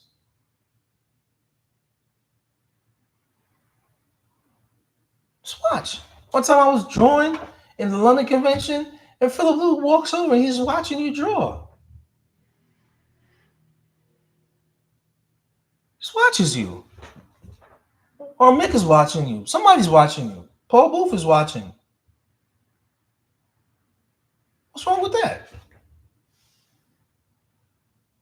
Because they want you to watch too. You watch them. They watch. And I'm not talking like from a distance. They're right next to you. Shoulder to shoulder.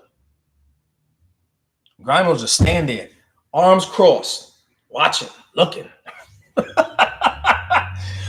I remember I did a tattoo and it had some blowout lines and he pointed at it. And then, all right, look, I'm not afraid to say my mistakes. I'm doing this tattoo, and it was years before I didn't do the tattoo. I didn't start the tattoo at Skull and Sword. I started that when I was at Analog, and what I did was, I remember when I was tattooing him, he was laying flat, and I was doing his ribs, and the lines blew out on the side in certain spots. Fast forward now, I'm at Skull and Sword, and Grime points it out like he goes like this. He goes like this. YouTube, you can't see this it's on IG, but his finger just goes like this, and he's like, "Oh, that was from like he was laying flat, right?" And I was like, "Oh yeah." But he's saying next time, just have him. If you ever do somebody's ribs in the future, just have them lay on like turn them so they're flat to you, not flat on so they're not laying flat on the table. I have to remember that sometimes when I'm tattooing because I'm just so caught up in just making these lines, pop, pop, pop, pop, pop. You turn these motherfuckers like they're on a spick on a roast. You know what I'm saying? Because you're gonna get blown out lines. You don't want the blown out lines. Maybe you do sometimes, maybe you don't. I don't know. Depends on what you're trying to do.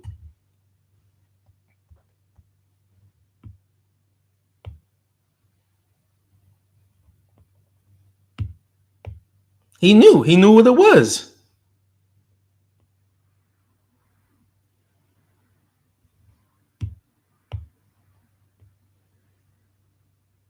Because most likely he's seen it before. He probably seen it from somebody else and they might have explained it to him, or he did it and then somebody explained to him, hey, you know what I'm saying?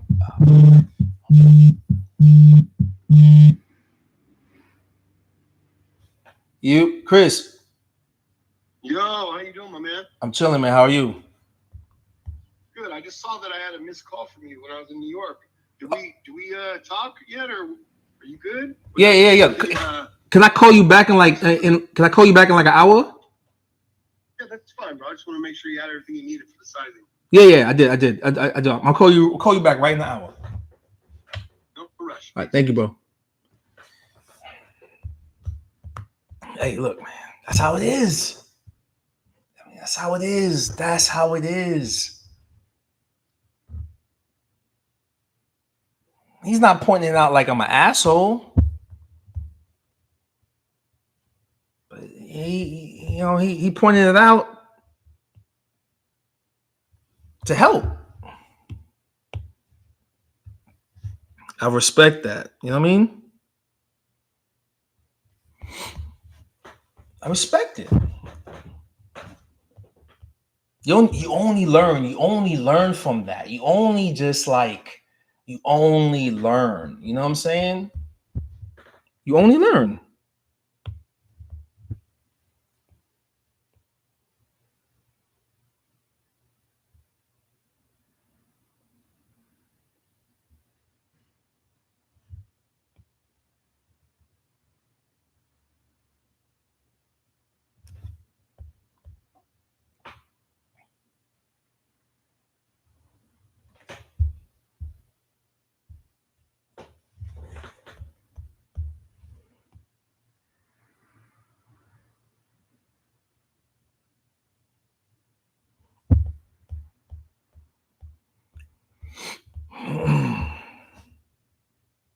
But but that was I got, you know what, I got so many more stories. But in the 2.5 years being, I got crazy stories. I got crazy stories like that. Just learning, just things I learned, things that, like, you know.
Now I just, you could just lurk on you could lurk online now and just watch different tattooers post like what they're doing. Gotta like know what to look for at times, but like them tattooers that have, like, in the 300,000 followers and shit. I just lurk on their pages and shit. Let me see what they're doing. Let me see what they're doing different. And you just pick up,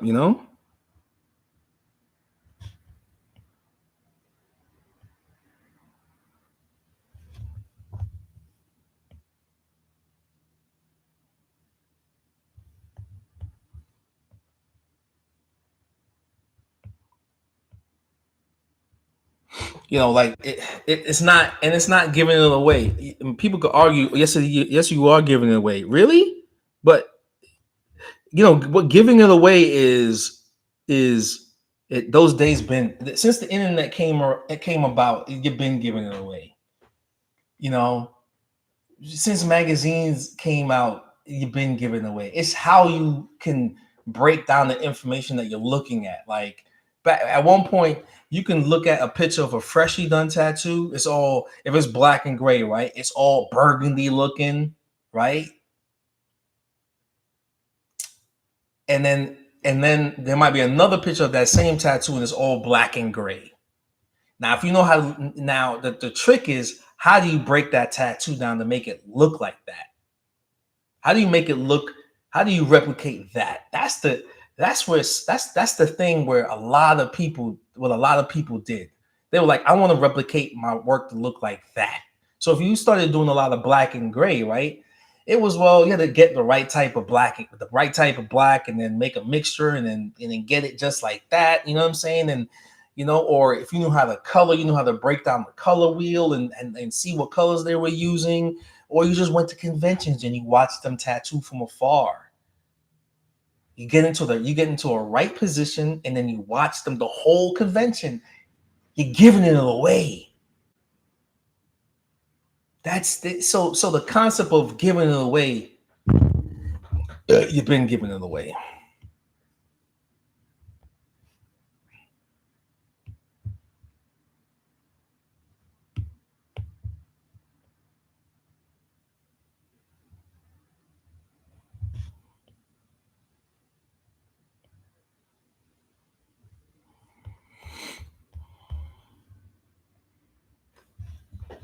It's been giving it away.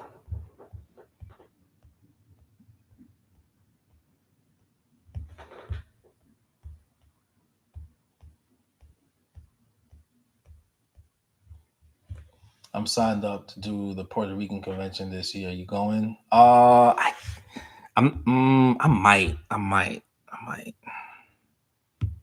might go. When's the PR convention? November?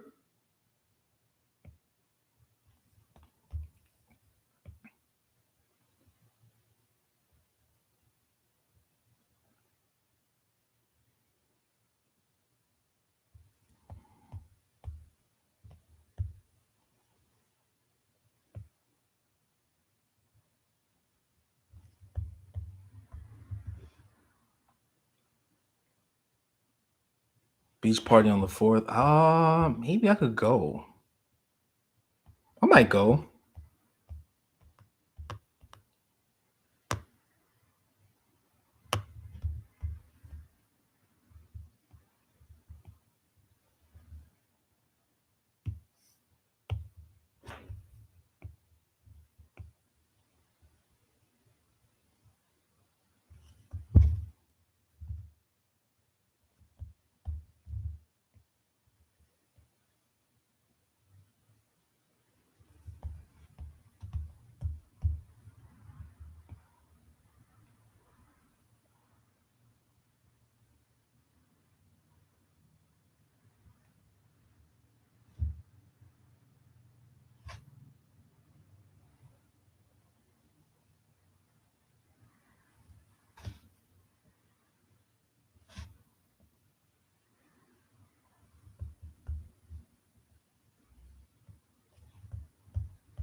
I love that you draw the complete form, then erase what you don't need.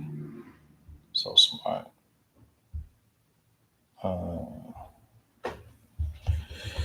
Uh, yeah. What do you mean, like Oh, what I was just doing right there? Okay, everything looks right. Nope, nope, I missed this tail.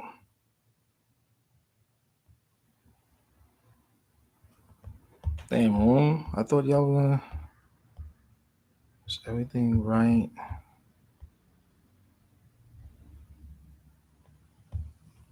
These don't look right.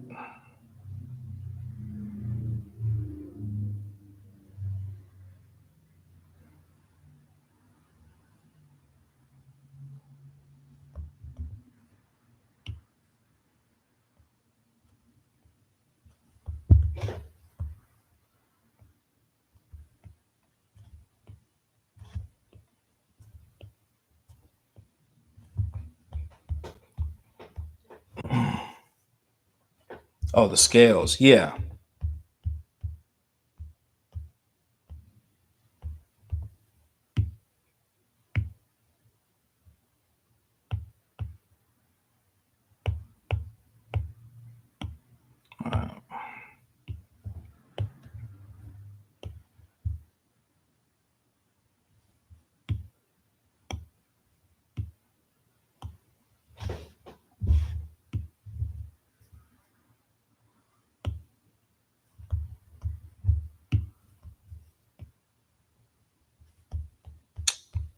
I'll get that later.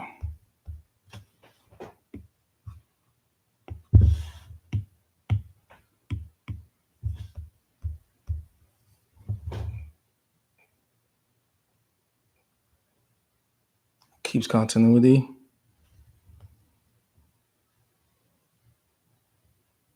Yep.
Oops.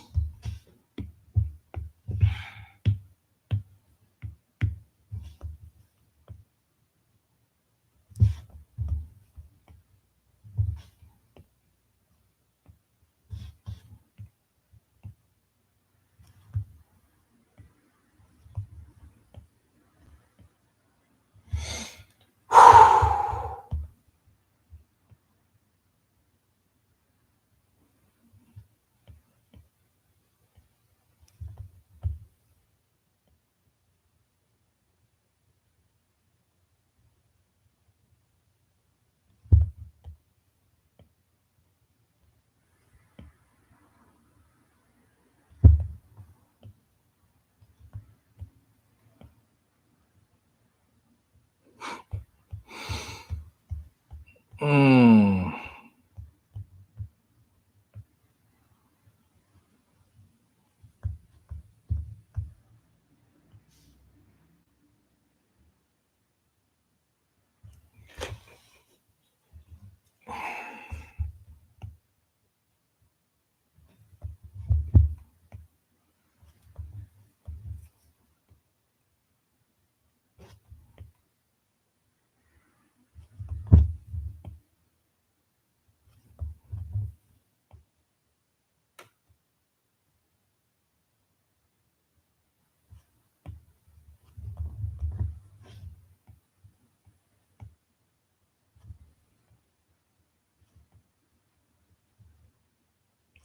Oh snap!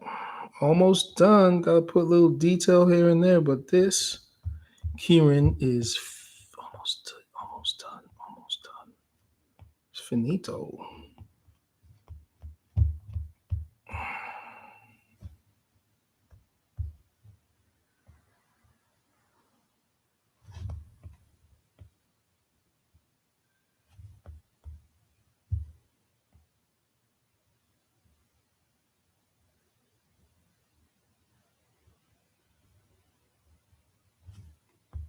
No, I don't need that now. You know what's weird? I erase some things and I leave other things, so it's it's a weird thing when it comes to like this part of the on screen on YouTube. It's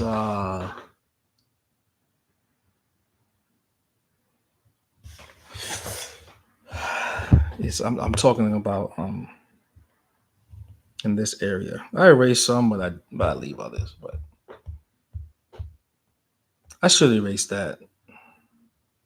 Yeah, I'll erase that. Hold up. Let's.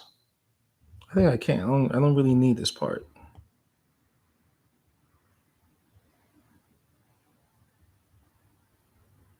Yeah.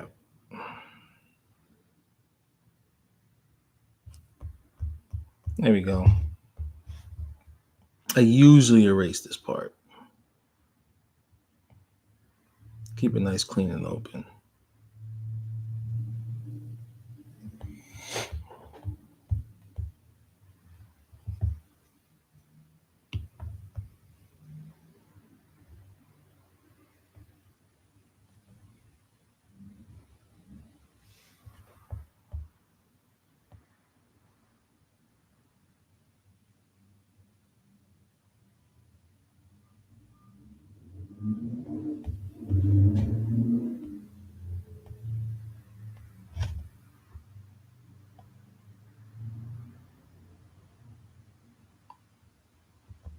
You know, I'm not gonna apologize for going off, but I'll tell you why I went off a little earlier. I don't like people lying on me. That's the reason. That's the thing. I don't like people lying on me. You know, I don't like people lying on me. I don't like that shit. I don't like that shit. I've had people accuse me of things in the past, lie on me. I just don't like that shit. Cause I don't do it. You know, I don't do it. I'm not gonna apologize for going off. I'm not gonna apologize for raising my voice and shit. I just don't like being lied on. Who does that? Like who raised you? You know, that's why I kind of went off and I did that little tirade. I don't like being lied on. I work too hard. I got too many family responsibilities. That's what liars don't understand. They lie because they hate you, right? But they don't understand what you got going on in your life. I gotta take care of my mom. You know, I gotta take care of my mom. I gotta take care of my 3 kids. I gotta take care of my wife. You know, and when you want to lie on me and shit, I just don't like that shit. You're inhuman and shit. You were raised by troglodyte demons and shit. You're gonna lie on me and shit. You know what I mean? If you try to take me out of the equation, then it means that you want to take my family out of the equation. That means I can't earn and make a living for my family. So you want to lie on me. And if I can't take care of my kids, if I can't eat, you know, they starve. That's how things work. You know what I'm saying? And even though I didn't have kids, you're trying to make life harder for me because you don't like me and shit. For whatever reason you don't like me for. It's not like and I can say like the amount of times people have lied on me and I've caught them in a lie and they say certain shit and they plot and they schemes like it says I'm like, but what did I do to you? I mean, what did I do to you? What did I do to you? It's not like I bent your mom over and just pounded her for days or some shit. You know? I didn't slap your sister or punch you in the face or stole money from you. I didn't do that shit. That's all I don't do it. I don't do shit like that. I just work.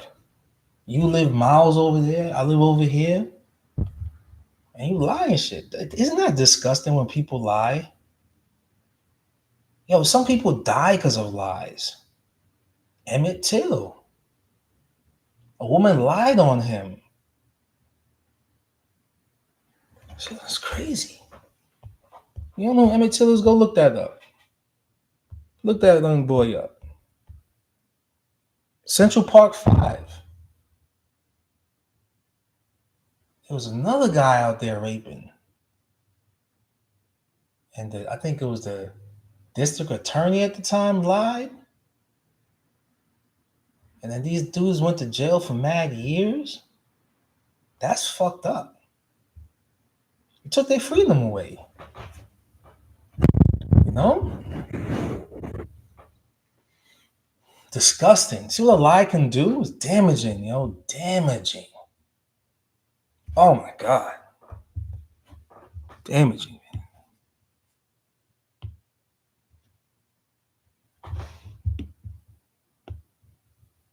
I respect if I respect whoever that I respect the amount of times people lied on me to say, you know what, you're a nigga, you're a black nigga, and I don't like you. I respect that more than you lying on me. I respect you telling me the truth about you don't like me because of my skin color or some shit.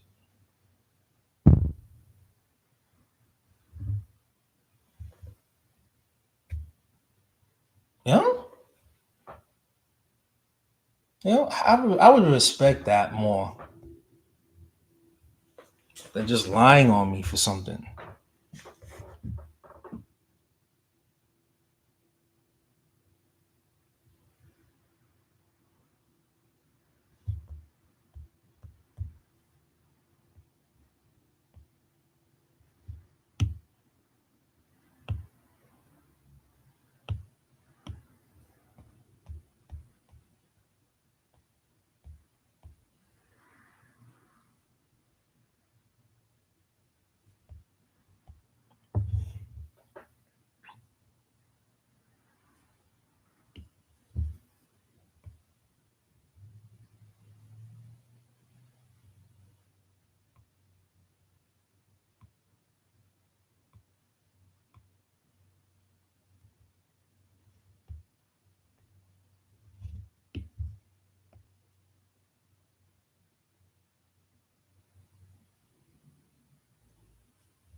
I was saying before, yo, yeah, I don't like liars. I don't like people lying on me, man. For real.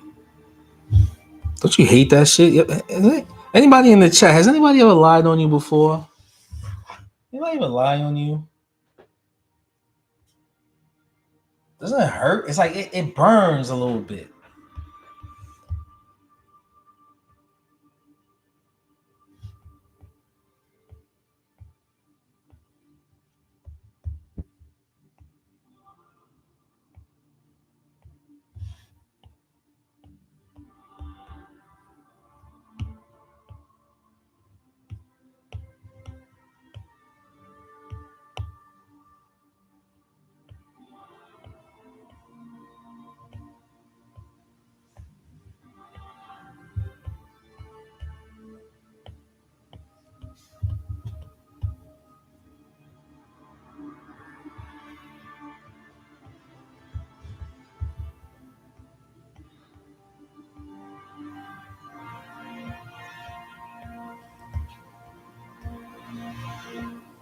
You know?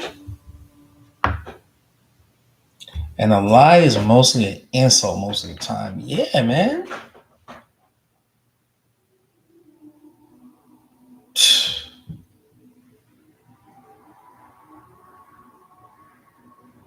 And it was, man, yo, if I told you the lie, you'd be like, what? But it was like that would have been one in the line of many. But before that, it'd be like certain childlike, you know? Man, it's like before. Let me say, let me not say nothing because it just starts sounding like the person. But it's just like it's very childlike. Like my daughter, 4 years old, and she'll say something. It's like, but she's, I could say, oh, you're 4 years old, you don't know any better. But when you're like an adult, right? When you're like past it, when you're of even young kids, when they lie, they don't even understand the implications, right? But I feel like, when I was in elementary school, it wasn't a lie, but this is the first time I was accused of something, and it wasn't even me. I'll tell you this. So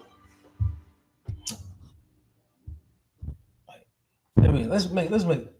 So like when I was younger, right? When I was young, I was in elementary school, and it was like one of the first times. It was traumatic for me because I'll show you why it's traumatic. These kids, right? It's old now. They old. So I ain't snitching on nobody. But they have a party over the summer, right? Or it was like spring break or something. It was some party or something. and and they were drinking, they were smoking. Little kids, man, little kids already started smoking weed and shit. And I guess one kid that he thought he was popular enough, he didn't get invited, and he got tight or something. So he went back and told the teacher when they went back to school. He was on some tattletale shit, right?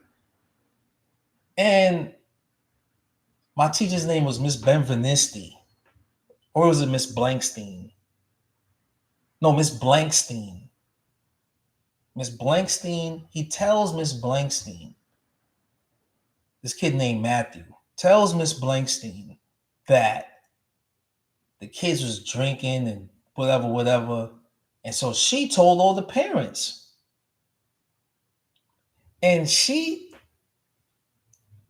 she does, Miss Blankstein says, she goes, and if it wasn't for Andre being a good blah blah blah, so I'm saying to myself, I'm like, what are you talking about? Yo, I'm gonna tell you something.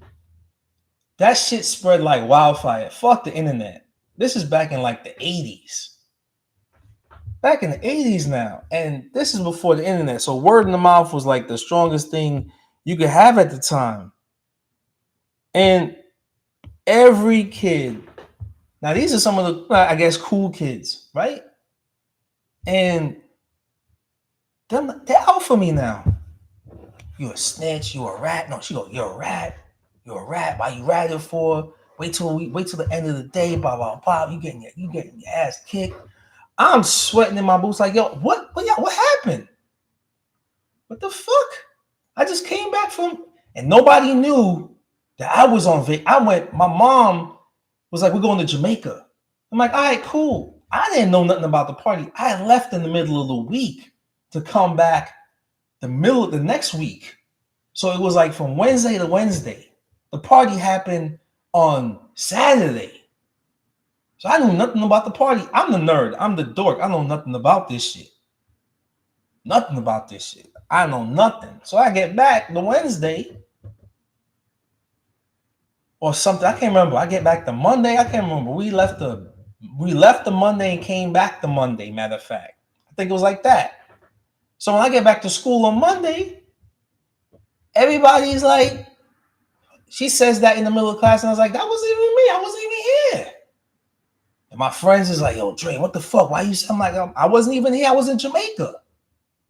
Look at my face. I had the fresh tan. They didn't know. But Miss Blankstein says it's me. She can't tell Matthew from Andre.